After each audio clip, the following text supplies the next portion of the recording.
আর খিস্তি বাবা বলে একজন হয়ে গেছে। দক্ষিণ 24 পরগনা জেলার 90% মানুষ এখন আর ফুরফুরা যায় না। 90% মানুষ এখন আর ফুরফুরা যায় না।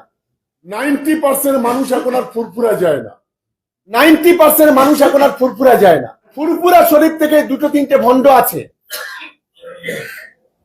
তারা প্রতিটা মুহূর্তে মঞ্চে গেলে তাদের পেটে তো হাদিস কোরআনের কিছু নেই। দুটো তিনটে লোক আছে এখানে ব্যবসায়ী, গেলেই বলবে 10,000 কোরআন শরীফ দিতে হবে। তা বলে আমরা যদি বলি আমরা কিনে দেবো, বলছে না কিনে দিতে হবে না, টাকা মাল দিতে। ব্যবসায়ীরা আজকে তাদের বাজারটা খারাপ হয়েছে, তাই আমাদের সম্পর্কে বড় বড় কথা বলে যারা মানুষের শোষণ করে এমন দু তিনজন আছে, যারা ফুরফুরা শরীফের নাম করে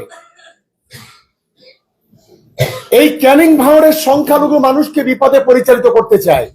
আমি ক্যানিং ভাঙড় এই কথা বললাম, এই দক্ষিণ 24 পরগনা জেলার 90% মানুষ এখন আর ফুরফুরা যায় না। খুব পকেটে পকেটে দুটো একটা জায়গায় মানুষ ফুরফুরা যায় দাদা হুজুরের মাজার জিয়ারত করতে, 5 হুজুর কেবলার মাজার জিয়ারত করতে যায়, 4 শহীদান হুজুরের মাজার জিয়ারত করতে যায়। আর এদের সঙ্গে যারা গিয়ে দেখা করে, এই দুটো তিনটে যারা আছে,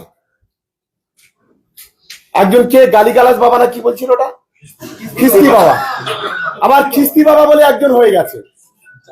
সে তো দন্তেশ্বর থেকে শুরু করে যা যা আছে সব বল দিচ্ছে, যা বলছে বলুক। আমরা শুধু ক্যানিং এই জেলার মধ্যে এই দুটো ব্লক, দুটো বিধানসভা, আমরা 80-90 মানুষ আমরা ফুরফুরা শরীফ ভক্ত। আর সারা জেলায় আপনি দেখুন, কুলপির একটা পকেট, মোগরাহাটের একটা পকেট, ডায়মন্ড হারবার একটা পকেট, আর যদি যাই আমি আমতলাতে 2-4টে আছে, এই তালদির একটা পকেট, রাজাপুরের, বাদ বাকি সমস্ত জায়গায় কেউ আহলে হাদিস, কেউ আজানগাছি, কেউ জমিয়ত উলামায়ে বাংলা, কেউ জমিয়ত উলামায়ে হিন্দ, বিভিন্ন ধরনের মুসলিম সংগঠনের সঙ্গে যুক্ত। এরা কেউ ফুরফুরায় 90% যায় না। দেখবেন এই যে সংগঠনগুলোর কথা বললাম আমি, এরা জলসা করতে আসলে, মিলাদ করলে আসলে রাজনীতির কথা বলে না। এরা না বলে তৃণমূল কংগ্রেসের কথা, না বলে বিজেপির কথা, না বলে আইএসএফ এর কথা, না বলে সিপিএম এর কথা, কোনো কথা বলে না। আর ফুরফুরা শরীফ থেকে দুটো তিনটে ভণ্ড আছে, তারা প্রতিটা মুহূর্তে মঞ্চে গেলে তাদের পেটে তো হাদিস কোরআনের কিছু নেই। তারা সবসময় সেখানে গিয়ে পার্টি পার্টি পার্টি পার্টি করে চিৎকার করে। বাংলার মুসলমানরা ওই জলসার মজলিসে গিয়ে রাজনৈতিক মঞ্চ দেখতে চায় না। বাংলার মুসলমানরা নবী দিবসের মঞ্চটাকে রাজনৈতিক মঞ্চ হিসেবে দেখতে চায় না।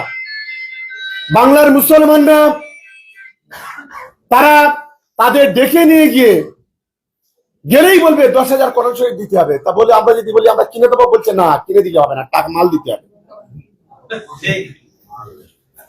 কেউ হজে যাবে, আমার কাছে একদিন বললো 2টো লোক হজে যাবে, টাকা দিতে হবে। আমি মনে করি কেন, আরে হজে যদি টাকা দিতে হয় আমি দেবো। আমি বলছি ঠিক আছে ওই দুজনকে পাঠিয়ে দিন, তাহলে আমি দেবো। তা বললেন না আমার কাছে দিতে হবে। অবস্থাটা বুঝতে পারছেন? এইরকম তালমাল করার জন্য আমি ওদের কাছে আর যাওয়াটাই বন্ধ করে দিলাম। দুটো তিনটে লোক আছে এখানে ব্যবসায়ী, এই ব্যবসায়ীরা আজকে তাদের বাজারটা খারাপ হয়েছে, তাই আমাদের সম্পর্কে বড় বড় কথা বলছে। আমি আমার সহকর্মীরা যারা আছে, যে কথাগুলো বলেছে তার যোগ্য জবাব আমরা দেব তো আগামী দিনে। যে কাজ করছিলেন, যতটা খাটছিলেন তার চাইতে বেশি বেশি করে খাটতে হবে। মানুষই শেষ কথা বলে, দেখুন মাথা নিচু করতে হয় উপরওয়ালার কাছে মাথা নিচু করবো, আর মাথা নিচু করতে হয় উপরওয়ালার কাছে মাথা নিচু করবো। আর যদি মাথা নিচু করতে হয়, মানুষ হলো গণদেবতা, মানুষের কাছে মাথা নিচু করবো। কোনো ভণ্ডর কাছে, কোনো বাবার কাছে মাথা নিচু করবো।